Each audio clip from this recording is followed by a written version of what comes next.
નમસ્કાર, સ્વાગત છે આપનું. આપ જોઈ રહ્યા છો ન્યૂઝ 18 ગુજરાતી. હું છું આપની સાથે દીપા શર્મા. પહેલા વાત મહાસંગ્રામની. તો ભાજપનો વિરોધ કરવા ક્ષત્રિયોની રણનીતિ આંદોલન પાર્ટ 2 માં હવે ધર્મરથનો સહારો. મહત્વપૂર્ણ સમાચાર પ્રાપ્ત થઈ રહ્યા છે. સિંહોના મોત અંગેના રિપોર્ટ બાદ હાઈકોર્ટે નારાજગી વ્યક્ત કરી. ગુજરાત હાઈકોર્ટ સમક્ષ તપાસ અહેવાલ રજૂ કરાયો. 1 મહિનામાં 3 સિંહના મોત છતાં ગંભીરતા નથી દેખાઈ તેવું કોર્ટનું અવલોકન. સિંહોના મોત અંગેના તપાસ અહેવાલ બાદ હાઈકોર્ટે નારાજગી વ્યક્ત કરી. ગુજરાત હાઈકોર્ટ સમક્ષ તપાસ અહેવાલ રજૂ કરાયો. 1 મહિનામાં 3 સિંહના મોત છતાં ગંભીરતા નથી દેખાઈ. અહેવાલમાં સિંહોના મોતનું કારણ સ્પષ્ટ નથી થયું. જાન્યુઆરી મહિનામાં 3 સિંહોના રેલ અકસ્માતમાં મૃત્યુ થયા હતા. આ મામલે ગુજરાત હાઈકોર્ટે અધિકારીઓનો ઉધડો લીધો છે. અધિકારીઓ પોતાના કામમાં પરંતુ ધ્યાન ન આપતા હોવાનું અને સિંહોના મોત મામલે સરકારી અધિકારીઓએ કોઈ પગલાં ન લીધાનું કોર્ટનું અવલોકન. ગીરના અભયારણ્ય વિસ્તારમાં સિંહના થતા મોત મામલે તપાસ અહેવાલથી હાઈકોર્ટે નારાજગી વ્યક્ત કરી. ગુજરાત હાઈકોર્ટ સમક્ષ તપાસ અહેવાલ રજૂ કરાયો, જેમાં હાઈકોર્ટે કહ્યું કે 1 મહિનામાં 3 સિંહના મોતની ઘટના છતાંય કોઈ ગંભીરતા નથી દેખાઈ. અહેવાલમાં સિંહના મોત કેમ થયા અને કયા કારણોસર થયા છે તે પણ સ્પષ્ટ ન હોવાનું કોર્ટે કહ્યું. સાથે સવાલ પણ કર્યો કે આ સમગ્ર મુદ્દે કેમ કોઈ પગલાં નથી લેવાયા. હાઈકોર્ટે માર્મિક ટકોર કરતા કહ્યું કે અધિકારીઓ એર કન્ડિશનમાં ઓફિસમાં બેસીને મગજનો ઉપયોગ કર્યા વગર કામ કરતા હોય તેમ લાગે છે. રેલવે તંત્ર દ્વારા રજૂ કરેલા અહેવાલમાં સિંહોના મોત મુદ્દે 3 અધિકારીના નિવેદન અને 1 સિંહ ટ્રેકરને સસ્પેન્ડ કરાયાનો ઉલ્લેખ છે. આ મુદ્દે કોર્ટે કહ્યું કે નાના કર્મચારીને નોકરીમાંથી કાઢવાનો કોઈ અર્થ નથી.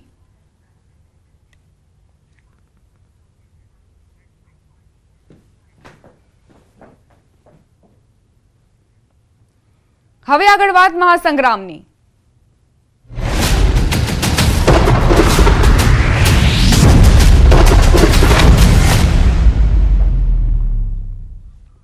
ભાજપનો વિરોધ કરવા ક્ષત્રિયોની રણનીતિ આંદોલન પાર્ટ 2 માં હવે ધર્મરથનો સહારો લેવાયો છે.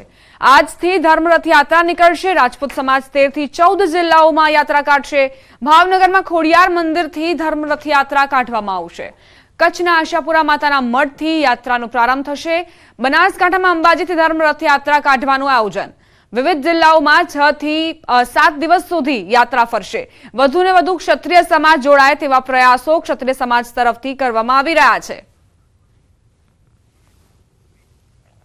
રાજકોટ, જામનગર, સુરેન્દ્રનગર અને 25 તારીખથી અંબાજીમાં અન્ય આયોજન પણ આવી રહ્યું છે અમારી જોડે. ધર્મરથ સુરેન્દ્રનગર પણ ચાલુ થઈ ગયો. એટલે ધર્મરથો નીકળવાના છે ચારે બાજુ. અને એવી રીતે જે વિસ્તારમાં સંમેલનો નથી થયા અથવા જ્યાં અમારી વસ્તી વધારે છે, જ્યાં અમે ભારતીય જનતા પાર્ટીને ડેમેજ કરી શકીએ એમ છીએ, ત્યાં સંમેલનોનું પણ આયોજન છે. 28 તારીખે બારડોલી ખાતે અને 2 તારીખે જામનગર ખાતે મહાસંમેલન યોજવામાં આવશે, જેમાં 20,000થી વધુ વ્યક્તિઓ ભાઈ બહેનો હાજર રહેવાના છે. આ તરફ રાજકોટમાં ક્ષત્રિય આંદોલન પાર્ટ 2 નો આજથી પ્રારંભ થવા જઈ રહ્યો છે. થોડી વારમાં ધર્મરથને પ્રસ્થાન કરાવવામાં આવશે. પાલિસ રોડ પર આવેલા આશાપુરા માતાજીના મંદિરથી રથને થોડી વારમાં પ્રસ્થાન કરાવવામાં આવશે. રાજકોટના પેલેસ રોડ આશાપુરા મંદિરથી ધર્મરથ શરૂ કરાશે. પરસોત્તમ રૂપાલાએ ક્ષત્રિય સમાજ પર કરેલી ટિપ્પણી બાદ ક્ષત્રિય સમાજમાં સતત રોષ યથાવત છે. ધર્મરથથી રાજકોટ, વાંકાનેર, જસદણ, જેતપુર, ગોંડલ સહિતના વિસ્તારોમાં આ રથ ફેરવવામાં આવશે.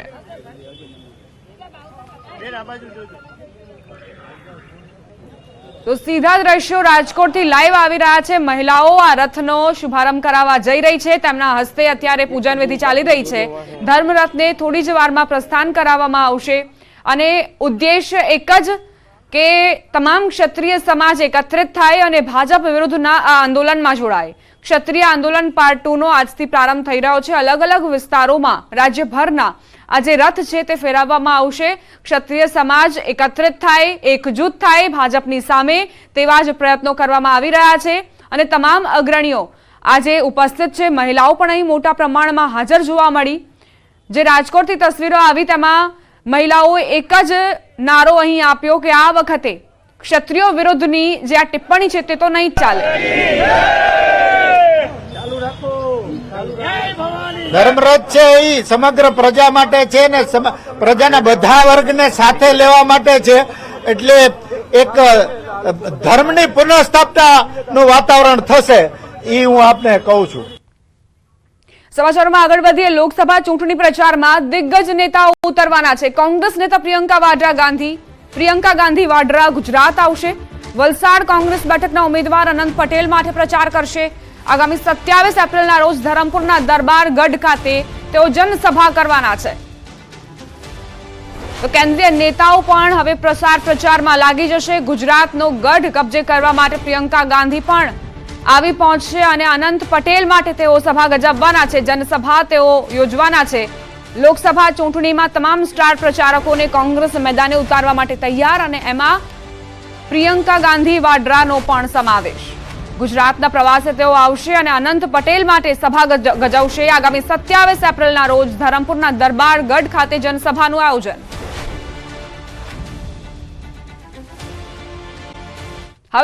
હવે આગળ વાત મહાસંગ્રામની।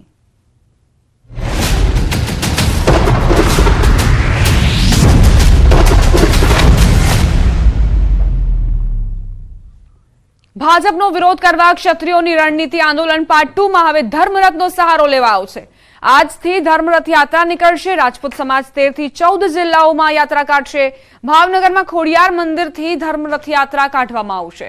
કચ્છના આશાપુરા માતાના મઠથી યાત્રાનો પ્રારંભ થશે। બનાસકાંઠામાં અંબાજીથી ધર્મરથ યાત્રા કાઢવાનું આયોજન। વિવિધ જિલ્લાઓમાં 6 થી 7 દિવસ સુધી યાત્રા ફરશે। વધુને વધુ ક્ષત્રિય સમાજ જોડાય તેવા પ્રયાસો ક્ષત્રિય સમાજ તરફથી કરવામાં આવી રહ્યા છે।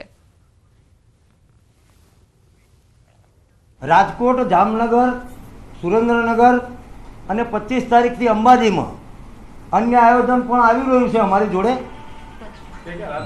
ધર્મરથ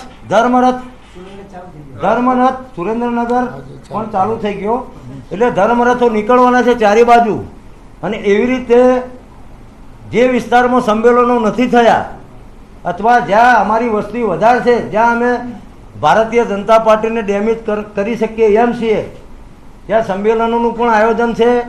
28 તારીખે બારડોલી ખાતે અને બીજી તારીખે જામનગર ખાતે મહાસંમેલન યોજવામાં આવશે, જેમાં 20,000થી વધુ વ્યક્તિઓ ભાઈ બહેનો હાજર રહેવાના છે। આ તરફ રાજકોટમાં ક્ષત્રિય આંદોલન પાર્ટ 2 નો આજથી પ્રારંભ થવા જઈ રહ્યો છે। થોડી વારમાં ધર્મરથને પ્રસ્થાન કરાવવામાં આવશે।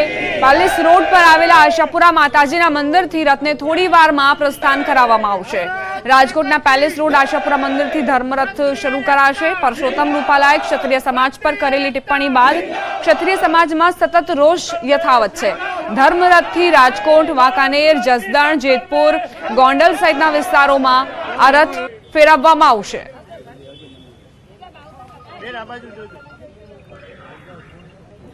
તો સીધા દ્રશ્યો રાજકોટથી લાઈવ આવી રહ્યા છે। મહિલાઓ આ રથનો શુભારંભ કરાવવા જઈ રહી છે। તેમના હસ્તે અત્યારે પૂજન વિધિ ચાલી રહી છે।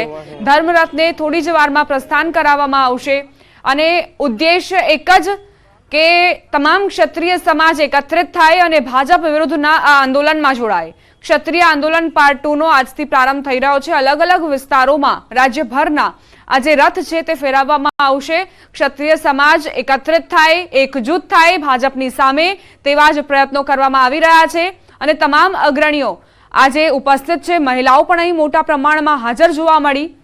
જે રાજકોટથી તસવીરો આવી તેમાં મહિલાઓએ એક જ નારો અહીં આપ્યો કે આ વખતે ક્ષત્રિયો વિરુદ્ધની જે આ ટિપ્પણી છે તે તો નહીં જ ચાલે।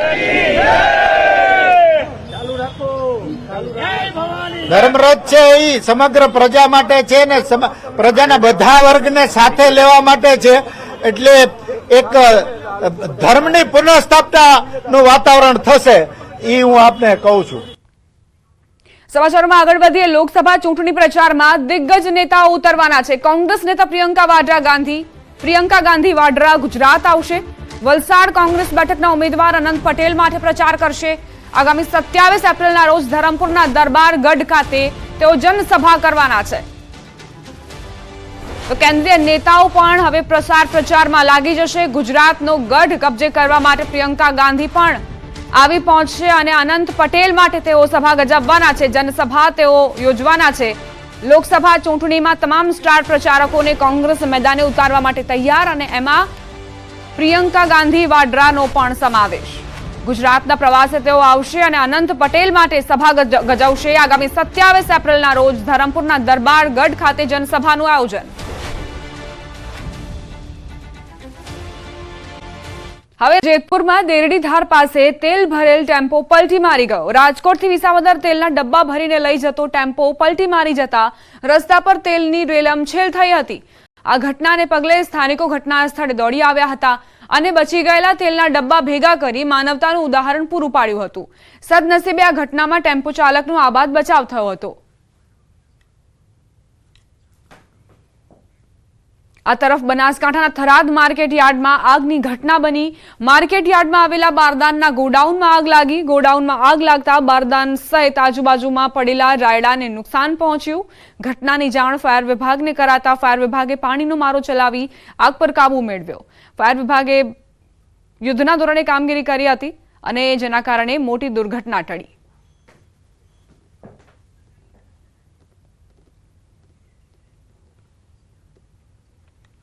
આ તરફ રાજકોટમાં પણ વાહનોમાં આગની ઘટના બની। રાત્રિના સમયે વાહનોમાં ભીષણ આગ લાગી। રિક્ષા અને કારમાં આગ લાગતા અફરાતફરી મચી ગઈ।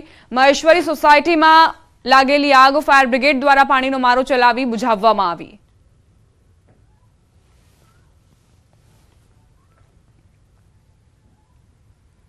સમાચાર સાબરકાંઠાથી પ્રાપ્ત થઈ રહ્યા છે। કારમાં ભીષણ આગ લાગી। રાજેન્દ્રનગર ચોકડી પાસે કારમાં આગનો બનાવ। ડીઝલ કારમાં અચાનક આગથી દોડધામ મચી ગઈ। વાહન ચાલકની સમય સૂચકતાથી જાનહાનિ ટળી હોવાના સમાચાર। હાઈવે પર કાર સળગતા ટ્રાફિક જામના દ્રશ્યો પણ સર્જાયા। ટ્રાફિક પોલીસે ઘટના સ્થળથી ટ્રાફિક હટાવવાની કામગીરી શરૂ કરી। રાજેન્દ્રનગર ચોકડી પાસે એકાએક જ કારમાં આગ લાગતા અફરાતફરી મચી ગઈ। આસપાસના વિસ્તારમાં જે વાહનો ઊભા હતા તેમાં પણ ભયનો માહોલ જોવા મળ્યો। સમાચાર સુરતથી। સુરત એસીબીનો મોટો સપાટો। આર્થિક ગુના નિવારણ શાખાના એએસઆઈ વતી લાંચ લેતો શખ્સ ઝડપાયો। 5 લાખની લાંચ લેતા એક શખ્સની ધરપકડ કરતા ખળભળાટ મચી ગયો। એએસઆઈ સાગર પ્રધાન અને વચેટિયા ઉત્સવ પ્રધાન સામે કાર્યવાહી કરવામાં આવી। કતારગામ સ્થિત અલકાપુરી સર્કલ બ્રિજ પાસે કાર્યવાહી થઈ। ફરિયાદીના ભાગીદાર સામે મુંબઈના છેતરપિંડીનો ગુનો નોંધાયો હતો। ગુનામાં ફરિયાદી અને તેના ભાગીદારને ઇકો સેલ લવાયા હતા। ફરિયાદીને ઓફિસમાંથી લેપટોપ, ડીવીઆર, દસ્તાવેજો અને ડાયમંડ લવાયા હતા। આ દરમિયાન સામાન પરત આપવાના અવેજ પેટે ઇકો સેલના એએસઆઈએ લાંચ માંગી હતી। શરૂઆતમાં 15 લાખની માંગણી બાદ 5 લાખની લાંચ નક્કી કરી હતી, પરંતુ સમગ્ર મામલે એસીબીએ છટકું ગોઠવીને આરોપીને રંગે હાથ દબોચી લીધો। દયા નાયકની ટીમે તાપી નદીમાંથી 2 રિવોલ્વર શોધી કાઢી। સલમાન ખાનના ઘર બહાર થયેલા ફાયરિંગમાં પોલીસને મહત્વપૂર્ણ કડી મળી। સલમાન ખાનના ઘર પર ધડાધડ ફાયરિંગ બાદ મુંબઈ ક્રાઇમ બ્રાન્ચે તપાસનો ધમધમાટ શરૂ કર્યો। એન્કાઉન્ટર સ્પેશિયાલિસ્ટ દયા નાયકની ટીમે 2 દિવસથી સુરતમાં ધામા નાખ્યા હતા, કારણ કે આરોપીઓએ માહિતી આપી હતી કે ફાયરિંગ કર્યું એ રિવોલ્વર તેઓએ સુરતની તાપી નદીમાં ફેંકી હતી। 2 દિવસથી મુંબઈ ક્રાઇમ બ્રાન્ચ તાપીમાં સર્ચ ઓપરેશન કરી રહી હતી, ત્યારે આજે મહત્વપૂર્ણ સફળતા મળી। શોધખોળ દરમિયાન તાપી નદીમાંથી 2 રિવોલ્વર મળી આવી। મુંબઈ ક્રાઇમ બ્રાન્ચે 2 દિવસ તપાસ કરીને આખરે તાપી નદીમાં વિવિધ રીતે સર્ચ કરીને રિવોલ્વર અને કાર્ટેજ મેળવી લીધા છે। હવે આ રિવોલ્વરની એફએસએલની ટીમ દ્વારા તપાસ કરવામાં આવશે અને પુરાવા એકત્રિત કરવામાં આવશે। મહત્વનું છે કે હાઈ પ્રોફાઇલ કેસ હોવાથી દર વખતની જેમ આ વખતે પણ મુંબઈ પોલીસને એન્કાઉન્ટર સ્પેશિયાલિસ્ટ દયા નાયકની યાદ આવી। તપાસમાં સામેલ થતાની સાથે જ દયા નાયકે પહેલા ગેલેક્સી એપાર્ટમેન્ટની મુલાકાત લીધી અને ઝીણવટભર્યું નિરીક્ષણ કર્યું। ત્યારબાદ પોતાના અનુભવ તેમજ મજબૂત નેટવર્કનો ઉપયોગ કર્યો। તેમની ટીમે પણ પોતાના સૂત્રોને સક્રિય કર્યા, જેમાં જાણવા મળ્યું કે બંને આરોપી ગુજરાત તરફ ભાગ્યા છે। તુરંત જ દયા નાયકની ટીમ ભુજ પહોંચી અને ગુજરાત પોલીસની મદદથી બંને શૂટરો વિકી ગુપ્તા અને સૂરજપાલને માતાના મઢ નજીકથી દબોચી લીધા। ત્યારબાદ રિવોલ્વરની તપાસ માટે દયા નાયકની ટીમ સુરત આવી અને ત્યાં પણ મહત્વની સફળતા મેળવી। બનાસકાંઠાના ડીસામાં 5 શ્રમિકોને ગુંગળામણની અસર થઈ। સારવાર દરમિયાન 3 શ્રમિકના મોતના સમાચાર। પેપર મિલના કુવામાં કામ કરતા ગુંગળામણ થઈ। એક શ્રમિકને બચાવવા જતા અન્ય શ્રમિકો પણ ગુંગળામણનો ભોગ બન્યા। પાલનપુર ડીસા હાઈવે પર પેપર મિલના કુવામાં કામ કરતી વખતે ઘટના બની। 108 અને ફાયરની ટીમની મદદથી શ્રમિકોને પાલનપુર સિવિલ હોસ્પિટલમાં સારવાર માટે ખસેડાયા। ગઢ પોલીસે સમગ્ર મામલે વધુ તપાસ હાથ ધરી છે. 5 શ્રમિકોને ગુંગળામણની અસર હોવાની જાણકારી છે. 3 શ્રમિકોના મોત નિપજ્યા છે.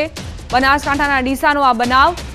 સારવાર દરમિયાન 3 શ્રમિકોએ જીવ ગુમાવ્યો. પેપર મિલના કૂવામાં કામ કરતા શ્રમિકોની ગુંગળામણ થઈ. એક શ્રમિકને બચાવવા જતા અન્ય શ્રમિકો પણ ગુંગળામણનો ભોગ બન્યા.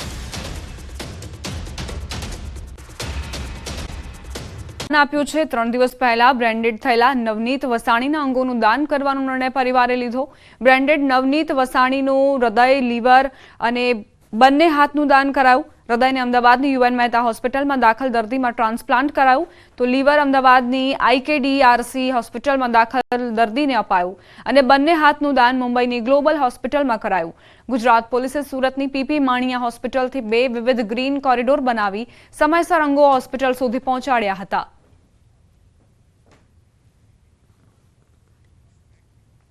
નકલીની ભરમાર વચ્ચે હવે અમદાવાદમાં નકલી અધિકારી ઝડપાયો. ભારત સરકારના હોમ ડિપાર્ટમેન્ટના અધિકારી બનીને રોફ જમાવતા નબીરાની પોલીસે ધરપકડ કરી.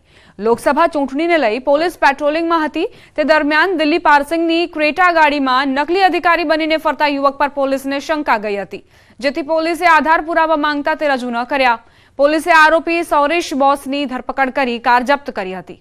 પોલીસ તપાસમાં સામે આવ્યું કે આરોપી સૌરીન પશ્ચિમ બંગાળના કોલકાતાનો રહેવાસી છે અને સોફ્ટવેર એન્જિનિયર છે. પોલીસે આરોપી વિરુદ્ધ ગુનો નોંધી કાયદેસરની કાર્યવાહી કરી છે. તેમને ઊભી રખાવી અને પૂછપરછ કરતા પોતે ભારત સરકારના હોમ ડિપાર્ટમેન્ટનો કર્મચારી હોવાની વાત કરેલી, પરંતુ પોલીસને તેમની વાતચીતમાં શંકા જતા તેમની પાસે આ બાબતે અધિકૃત આઈ કાર્ડ કે ઓળખ કાર્ડ માંગેલું હતું, પણ એમને કોઈ આધાર પુરાવા કંઈ રજૂ કરેલ નહીં. વિરામ બાદ સ્વાગત. કેસર કેરીના ગઢ એવા ગીરમાં કપાઈ રહ્યા છે આંબા. ખેડૂતોને ઓછું ઉત્પાદન મળતા આંબા પર કરવત ફેરવી. સામાન્ય રીતે ઉનાળો આવતા આંબા પર લટકતી કેરીઓ જોઈને ખેડૂતોને કેરી રસિયાઓ ખુશખુશાલ થઈ જાય, પરંતુ ગીર સોમનાથ જિલ્લાની આંબાવાડીઓમાં જે દ્રશ્યો સામે આવ્યા તે ચિંતાજનક છે. ગીરની શાન ગણાતી કેસર કેરીના બગીચાઓ નષ્ટ થઈ રહ્યા છે. આંબાને પોતાના બાળકની જેમ ઉછેરીને મોટા કર્યા બાદ યોગ્ય ઉત્પાદન ન થતા મજબૂર બનેલા ખેડૂતો આંબા કાપી રહ્યા છે. ગ્લોબલ વોર્મિંગની અસરને કારણે આવક કરતા ખર્ચ વધી જતા કેસર કેરીના ખેડૂતો કરજદાર બન્યા, તો કેટલાક ખેડૂતો નવસર્જન માટે જૂના આંબા કાપી રહ્યા છે. આંબાના વૃક્ષો તાલાલા ગીરના સુરવા, ઘાવા, હળવતિયા, વાડલા સહિતના ગામોમાં કપાઈ રહ્યા છે. કેસર કેરીના આંબાના બગીચાઓ નષ્ટ થતા ખેડૂતોનું કહેવું છે કે છેલ્લા 5 વર્ષથી કેરીના પાકમાં સતત ઉત્પાદન ઘટી રહ્યું છે. ગ્લોબલ વોર્મિંગની અસર અને કમોસમી માવઠાના મારથી કેરી પકવતા બાગાયતી ખેડૂતો દિન પ્રતિદિન નુકસાનીના ખપ્પરમાં હોમાઈ રહ્યા છે. ગત વર્ષ આકુલવાડી ગીર ગામે 20 વીઘાના આંબાના બગીચામાં 300થી વધુ આંબાના વૃક્ષોનું કટિંગ થયું હતું. ખેડૂતો કહે છે કે વૃક્ષો પર કરવત ચલાવવામાં અમારું પણ કાળજું કંપે છે, પરંતુ ના છૂટકે આ કરવું પડી રહ્યું છે. છેલ્લા 5 વર્ષથી આંબાના બગીચાઓમાં ખર્ચ સામે નુકસાની વેઠવી પડી રહી છે, માટે આંબાના વૃક્ષો કાપી અન્ય પાક તરફ વળી રહ્યા છે. પ્રશાસનની આળસના કારણે ભાવનગરમાં બાલવાટિકાના હાલ બેહાલ થયા છે. રમવાના સાધનો પણ તૂટી ગયા છે. ભાવનગર મહાનગરપાલિકાની બેદરકારીના કારણે કૈલાશ બાલવાટિકાની સ્થિતિ કથળી રહી છે. બગીચામાં બાળકોને રમવાના લપસણી તૂટેલી હાલતમાં છે, તો હિંચકાઓ તૂટી ગયા છે. અન્ય સાધનો પણ બંધ હાલતમાં છે. તેમજ અનેક જગ્યાઓ પર કચરાના ઢગલાઓ જોવા મળી રહ્યા છે. છતાં પણ નાગરિકોએ કૈલાશ બાલવાટિકાના પ્રવેશ માટે 5 રૂપિયા ચૂકવવા પડે છે. સ્થાનિકો બોર તળાવ બાલવાટિકા હાલત સુધારવા માંગ કરી રહ્યા છે. મહત્વનું છે કે ભાવનગર મહાનગરપાલિકા દ્વારા 5.22 કરોડના ખર્ચે કૈલાશ બાલવાટિકાનું નવીનીકરણ કરાયું હતું, ત્યારે એવું લાગી રહ્યું હતું કે તે શહેરી માટે બાલવાટિકા ફરવા માટેનું એક આકર્ષણનું કેન્દ્ર બની જશે. પરંતુ આજે કૈલાશ બાલવાટિકામાં નથી પીવા માટે પાણીની સુવિધા, નથી નાના ભૂલકા માટે હિંચકા કે અન્ય કોઈ રમવા માટે અવનવી રાઇડ્સ. અહીં આવતા ભૂલકાઓ નિરાશ થઈને પરત ફરે છે. રાજ્ય સરકારે જ્યારે કરોડ રૂપિયાની ફાળવણી કરી છે, ત્યારે તે પૈકીની રકમ બાલવાટિકા માટે નવા સાધનો અને સગવડતાઓ પાછળ વાપરવા લોકો માંગ કરી રહ્યા છે.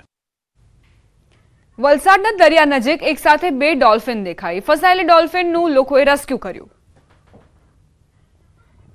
રાજ્યના છેવાડે આવેલા વલસાડ જિલ્લાના ઉમરગામની હદના દરિયામાં 2 ડોલ્ફિન માછલીઓ દેખાઈ. એક સાથે 2 ડોલ્ફિન દેખાતા લોકોમાં કુતૂહલ સર્જાયું. મહારાષ્ટ્રના દહાણુના દરિયામાં 2 ડોલ્ફિન માછલીઓ ફસાઈ હતી. દરિયાની ભરતી સમયે કિનારા નજીક 2 ડોલ્ફિન માછલીઓ આવી ગઈ હતી. જો કે ભરતીનો સમય પૂરો થયા બાદ દરિયાનું પાણી દૂર જતું રહેતા બંને માછલીઓ પથ્થરમાં જ અટવાઈ ગઈ હતી. ડોલ્ફિન ફસાઈ હોવાની જાણ સ્થાનિકોને થઈ હતી, જેથી ડોલ્ફિન માછલીઓને પથ્થરમાં ફસાયેલી જોતા લોકો એકત્ર થયા અને ગામના યુવકોએ સાથે મળી અને પથ્થરમાં ફસાયેલી ડોલ્ફિનને બહાર કાઢી. ફસાયેલી ડોલ્ફિનનું રેસ્ક્યુ કરીને ફરી પાછી દરિયાના પાણીમાં છોડી દેવામાં આવી હતી.